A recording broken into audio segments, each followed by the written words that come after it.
Sud javnosti treba budu izloženi svi, ali to važi i za novinare, jer onaj ko sedi s ove strane mikrofona treba da shvati da ono što on kaže može da izazove ozbiljne reakcije i da napravi ozbiljne posledice kod ljudi koji ga slušaju.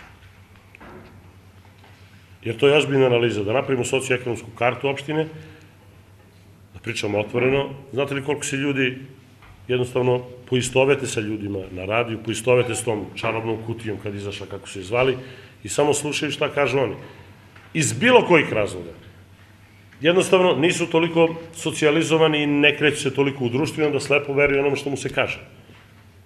I je li to dobro ste, ili treba neko da se pozabavi time, da mi o čemu se tu radi ili ne trebamo da pustimo tako slučaj. Ili koliko god mi budemo radili, ukoliko ne budemo mogli da prezentujemo ono što radimo, neće biti dobro. I to opet ima posljedice i po opstanak, jer podizanje tenzija, da uhvati malo i taj segment, ima i kakve posljedice po opstanak. 13 godina teškog života, 13 godina muka, da baci neku vodu sada zbog toga što neko kaže biće obrazovanje, učit će se, Adim Jašar je bio kosovski junak.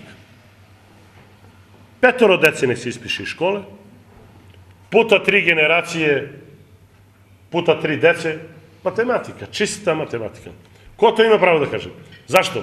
Da bi on bio veliki patriot ili bio večiti direktor ili večiti koordinator. Pa ko je to što može da bude večiti? Samo ovde kod nas mogu da budu večiti. I zato im smeta priča. Ja nikada ni u snovima ne zamišljam da ću biti bilo gde večiti. Niti želim da budem. Jer treba menjati, stalno sva stvari treba menjati i tako napravite proaktivne, znači životne uslove. Niko ne treba stalno, jer neko se istroši sa idejama, nije bitno. Ali mi imamo permanentno tu priču. I permanentno laži i neistine koje služe za prodavanje novina i gledanje elektronskih medija tamo gde se nas ne tiče, mi čak ne možemo da dopremo. Možeš da odeš ako imaš 120 € da platiš problem tablice, i ako imaš novac za gorivo, i ako imaš pare da kupiš kola, služe za dnevne upotrebe i za dnevno politikanstvo.